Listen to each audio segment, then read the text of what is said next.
नमस्कार, मी शामल भंडारे न्यूज 18 लोकमत मध्ये तुम्हा सर्वांचं स्वागत करते। सुपरफास्ट 100 मधून पाहूयात वेगवान स्वरूपातल्या बातम्या। रियल लाईफ मधला हीरो सैफ रियल लाईफ मध्येही हीरो बनला। सैफने स्वतःच्या मुलाचे आणि घरातील 4 कर्मचाऱ्यांचे जीव वाचवले। सैफ थोडक्यात बचावला, त्याने दरवाजा बंद केला नसता तर अनर्थ घडला असता, असा जबाब सैफच्या घरची केअरटेकर लीमा हिने दिलाय। अभिनेता सैफ अली खानवर घरात घुसून हल्ला करणारा आरोपीच घरातून बाहेर पडतानाचा व्हिडिओ समोर आलाय। मध्यरात्री 2:33 सुमारास हा संशयित हल्लाखोर या जिन्यावरून खाली येत असताना सीसीटीव्हीत कैद झालाय। सैफ अली खानवर चाकूने नव्हे तर ब्लेडने हल्ला झाल्याची माहिती समोर आली आहे। याच ब्लेडचा तुकडा सैफच्या पाठीत अडकला होता। अभिनेता सैफ अली खानवर हल्ला करणाऱ्या हल्लेखोराकडून 1 कोटीच्या खंडणीची मागणी करण्यात आली। खंडणीच्या उद्देशाने सैफ अली खानवर हल्ला झाला। अभिनेता सैफ अली खानवर हल्ला करणाऱ्या आरोपीला पोलिसांनी ताब्यात घेतलंय। या आरोपी विरोधात 5 कलमांतर्गत गुन्हा दाखल करण्यात आलाय।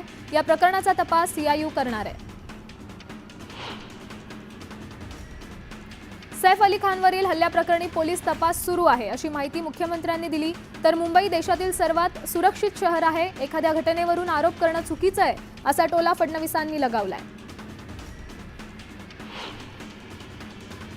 हल्ल्याची घटना घडल्यानंतर सैफ अली खानला इब्राहिम खानने थेट रिक्षातूनच रुग्णालयात नेलं। पार्किंगमधील गाडी यायला उशीर झाल्यामुळे इब्राहिमने थेट रिक्षाचा पर्याय निवडला। सैफ अली खानच्या घरी 2 ते 3 दिवसांपासून फ्लोरिंग पॉलिशिंगचं काम सुरू होतं, त्यामुळे पोलिसांकडून या कामगारांची चौकशी सुरू आहे। सैफ अली खानच्या घरातील मोलकरणीची पोलिसांनी चौकशी केली। चोराबरोबरच्या झटापटीत याच मोलकरणीच्या हाताला दुखापत झाली होती। पोलीस चौकशीनंतर मोलकरीण घरी परतली। एसपी दर्जाचे निवृत्त पोलीस अधिकारी इक्बाल शेख एका रिक्षातून आले आणि त्यांनी सैफ अली खान राहत असलेल्या इमारतीची बाहेरून पाहणी केली। परिसराची पाहणी करून ते पुन्हा रिक्षात बसून निघून गेले।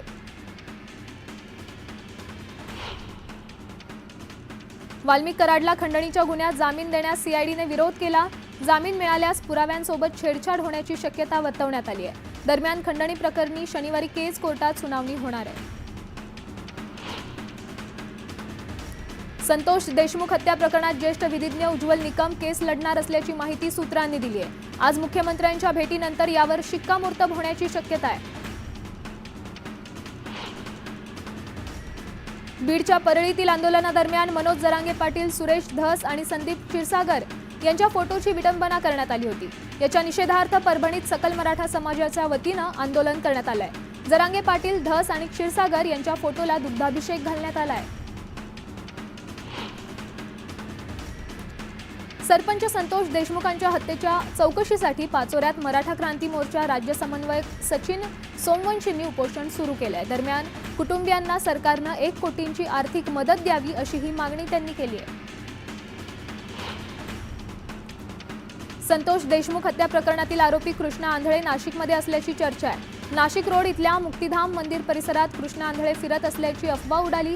त्यानंतर नाशिक पोलिसांनी मुक्तिधाम मंदिर परिसरात पाहणी करत सीसीटीव्ही फुटेज तपासणी केली आहे।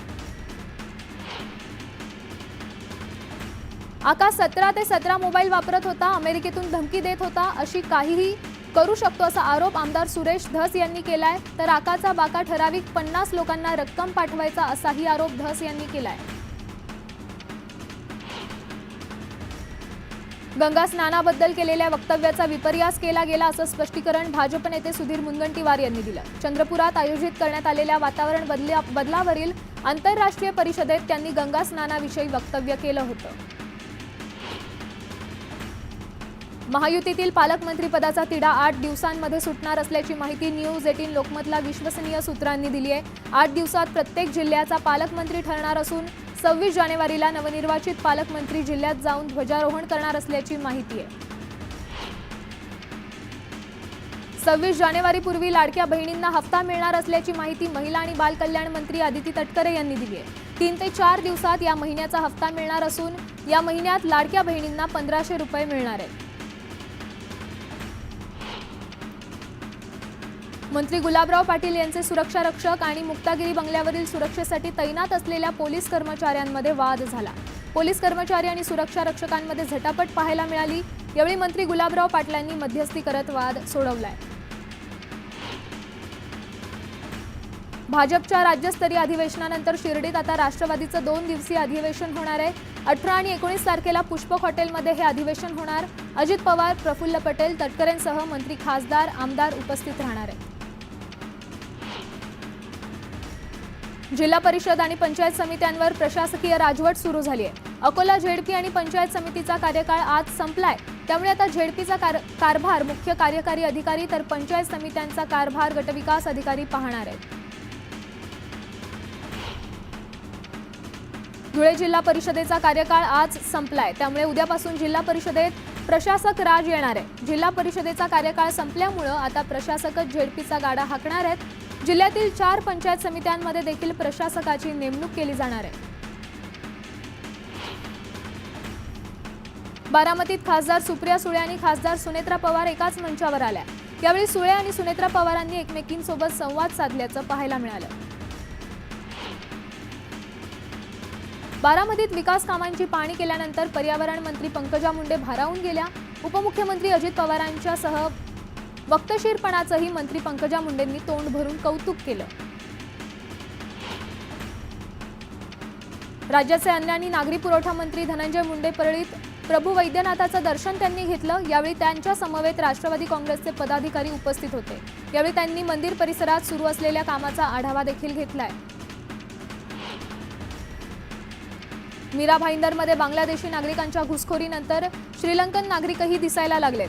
काशीगाव पोलिसांनी एका श्रीलंकन नागरिकाला बनावट आधार कार्डासह अटक केली आहे। हा इसम श्रीलंकेत एकाची हत्या केल्यानंतर 7 वर्ष जेलमध्ये होता। जामिनावर सुटल्यानंतर त्याने भारतात घुसखोरी केली। मुंबई पुणे एक्सप्रेसवेवर मुंबईकडील बाजूला एका कंटेनरचा अपघात झाला। ब्रेक फेल झाल्यामुळे चालकाचं नियंत्रण सुटून कंटेनर थेट पलटी झाला। यात सुदैवानं चालकाचा जीव वाचलाय।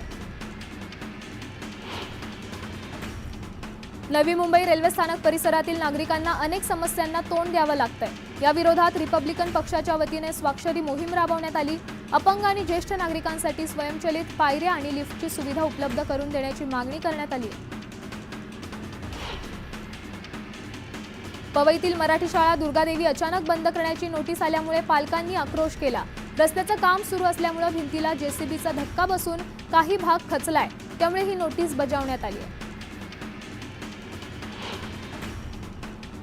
नवी मुंबई एपीएमसीत भाजीपाला मार्केटमध्ये भाजीपाल्याची मोठी आवक झाली आहे। त्यामुळे दर 20 ते 30 रुपयांनी भाव घसरलेले आहेत। यामुळे ग्राहकांना दिलासा मिळाला असला तरी व्यापाऱ्यांमध्ये नाराजीचा सूर आहे। अनधिकृत बांधकामाविरोधात मनसेने मीरा भाईंदर महानगरपालिकेच्या कार्यालयाबाहेर ठिय्या आंदोलन केलं। कोणतीही कारवाई न केल्याचा आरोप मनसेनं केला। यावेळी पोलीस आणि मनसे कार्यकर्त्यांमध्ये बाचाबाचीही झाली।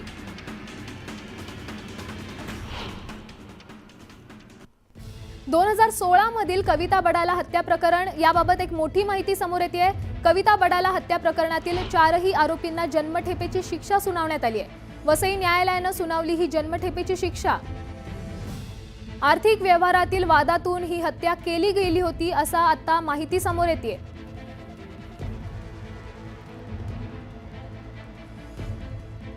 आताच्या घडीची मोठी बातमी आहे।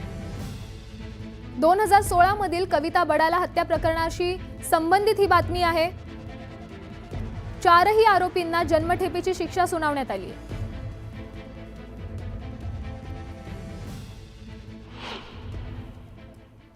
1000 शेतकऱ्यांच्या शेतात प्रयोग सुरू आहेत। हे तंत्र नीट वापरलं तर प्रति एकर 120 टनापर्यंत ऊस घेणं शक्य आहे असं शरद पवारांनी म्हटलं।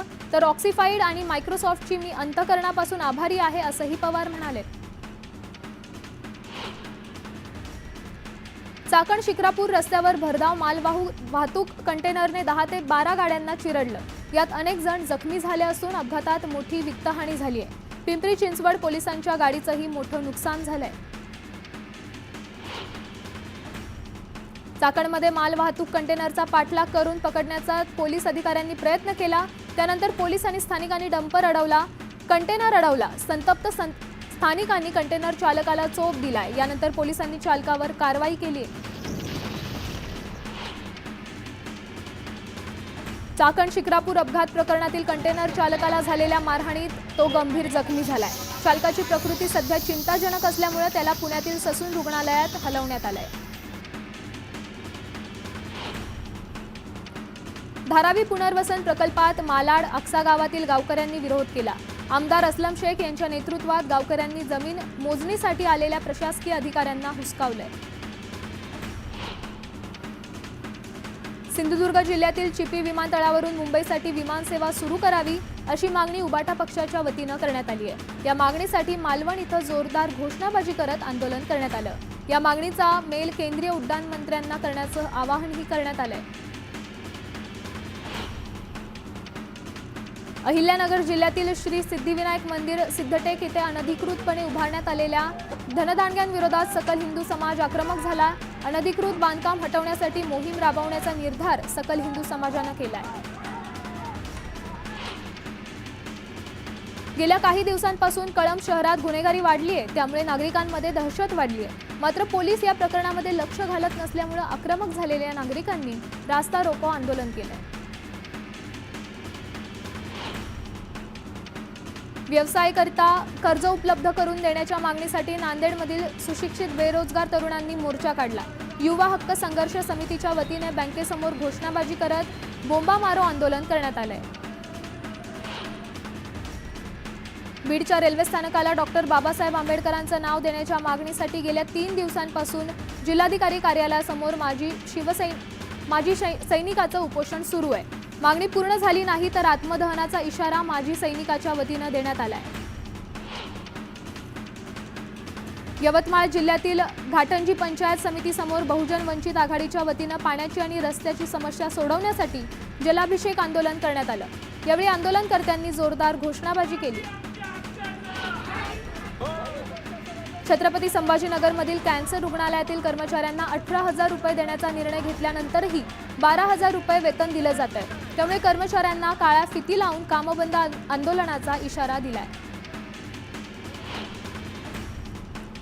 दूध आणि दुग्धजन्य पदार्थांची भेसळ होत असल्याचं लोकांचं मत आहे। त्यानंतर एका दिवसात 1062 नमुने तपासले असून त्याचा 2 दिवसात अहवाल मिळेल अशी माहिती अन्न आणि औषध प्रशासन मंत्री नरहरी झिरवाळ यांनी दिली। साताऱ्यातील कराडमध्ये पुन्हा एकदा रेती माफियांची चर्चा सुरू झाली आहे। कराडच्या कृष्णा कोयना प्रीती संगमावर राजरोसपणे अवैधरित्या माती उपसा केला जातोय। दरम्यान या उत्खनन करणाऱ्यांवर कधी कारवाई होणार असा सवाल पर्यावरण प्रेमींनी केलाय। शेतमालाचे भाव घसरल्यामुळे यवतमाळ जिल्ह्यातील कापूस आणि सोयाबीन उत्पादक शेतकरी आर्थिक संकटात सापडलाय। हमीभावापेक्षा कमी दर मिळत असल्यामुळे योग्य हमीभाव देण्याची मागणी जोर धरू लागली आहे। बुलढाणा जिल्ह्यातून जाणाऱ्या मुंबई नागपूर समृद्धी महामार्गावर मद्यपान करून वाहने चालवणाऱ्या संख्येत वाढ होतीये। दरम्यान बुलढाण्याच्या मेहरकजवळ दारूच्या बाटल्यांचा सडा पडल्याचं दिसून आलं। त्यामुळे महामार्ग वाहतूक पोलिसांकडून वाहन चालकांची चाचपणी होतीये। चिपळूणमधील वशिष्ठी नदीच्या गाळमुक्तीला गती मिळाली आहे। शासनाकडून वशिष्ठीच्या गाळमुक्तीसाठी 6.75 कोटी रुपयांची तरतूद करण्यात आली आहे। पण दुसरीकडे शिवनदी गाळमुक्तीच्या प्रतीक्षेत आहे। वाशिम कृषी उत्पन्न बाजार समितीत तब्बल 4,200 क्विंटल सोयाबीनची आवक झाली आहे। नाफेडकडून जास्त दर मिळत असून ही धनादेश देण्यात विलंब होत असल्यामुळे कृषी उत्पन्न बाजार समितीत सोयाबीन विक्रीस शेतकरी प्राधान्य देत आहेत। सोलापुरातील कामगार महिलांच्या अडचणीत वाढ झाली आहे। तेंदूपत्ता खराब येत असल्यामुळे विडी कामगार महिलांना आर्थिक भुर्दंड सोसावा लागतो। प्रतापगडाच्या संवर्धनात चुकीचं काम खपवून घेतलं जाणार नाही असं म्हणत स्थानिक शिवप्रेमींनी संताप व्यक्त करत काम बंद पाडत त्यांनी आंदोलनाचा इशारा देखील दिलाय। संथ गतीने सुरू असलेल्या रस्ते बांधकामाचा प्रवाशांसह विद्यार्थ्यांना फटका बसलाय। मसलकसा घाटात दररोज 4 ते 5 तास वाहतूक कोंडी होत असल्यामुळे नागरिकांना नाहक त्रास सहन करावा लागतोय। फेरीवाल्यांच्या न्याय हक्कासाठी आरपीआय आठवले गटाचं भीक मागे आंदोलन सुरू केलं गेलंय। फेरीवाल्यांचं पुनर्वसन करा अशी मागणी करण्यात आली आहे। तर पात्र फेरीवाल्यांवर पोलीस प्रशासन अन्याय करत असल्याचं आठवले गटाने आरोप केलाय। ऐरोलीसह वाशीत घरफोडी करणारा सराईत गुन्हेगाराला पोलिसांनी ताब्यात घेतलंय। एकूण 7 गुन्ह्यांची पोलिसांनी उकल केली असून अर्धा किलो सोनं, 2 किलो चांदी, आयफोन आणि लॅपटॉप असा 60 लाखांचा मुद्देमाल जप्त केलाय। डोंबिवलीजवळील दावडी गावात धक्कादायक प्रकार समोर आलाय। ट्युशनला आलेल्या अल्पवयीन मुलीवर शिक्षिकेच्या भावाकडून लैंगिक अत्याचार करण्यात आलाय। मानपाडा पोलिसांकडून आरोपीला अटक करण्यात आली आहे। कोल्हापूर शहरात भर रस्त्यात दारू पिऊन बसवर दगडफेक करणाऱ्या आरोपींची पोलिसांनी धिंड काढली आहे। तर दगडफेक करणाऱ्या 4घांना अटक देखील केली आहे। अकोला शहरातील अशोक वाटिकेजवळील नवीन उड्डाण पुलावर एका युवकाने आत्महत्येचा प्रयत्न केला। हा तरुण पुलावरून उडी घेत होता, मात्र एका दुसऱ्या युवकानं त्याला मागून खेचलं, त्यामुळे संबंधिताचे प्राण वाचले।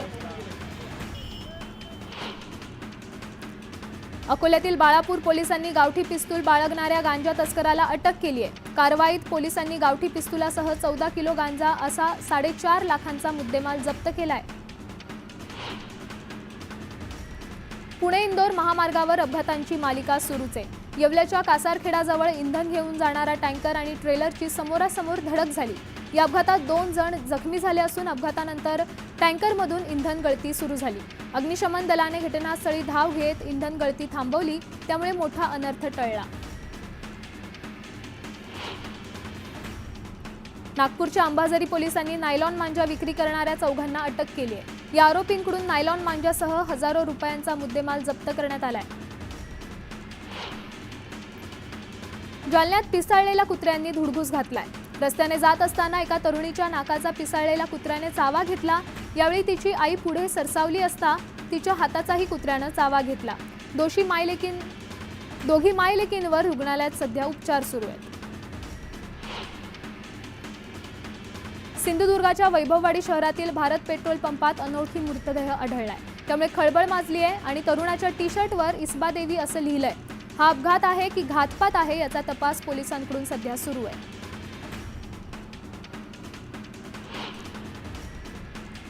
काही क्षणांची विश्रांती घेतोय, लगेचच पुन्हा परत येतोय।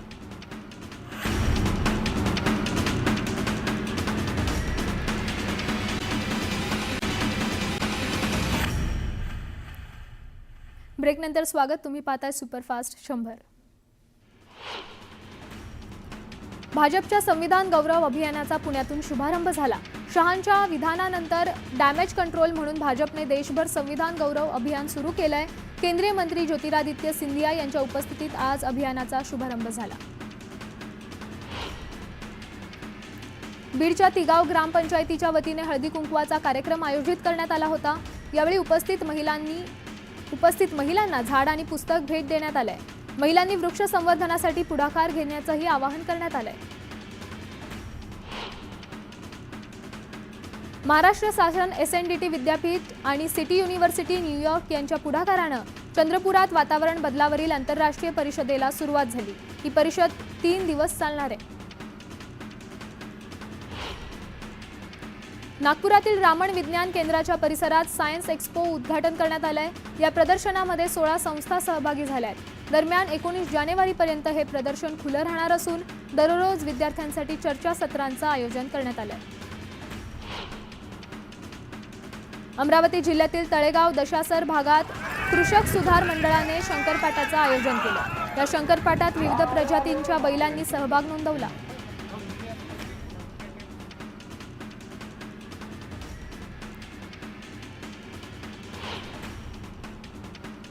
काही क्षणांची विश्रांती घेतोय, पाहत रहा न्यूज 18 लोकमत।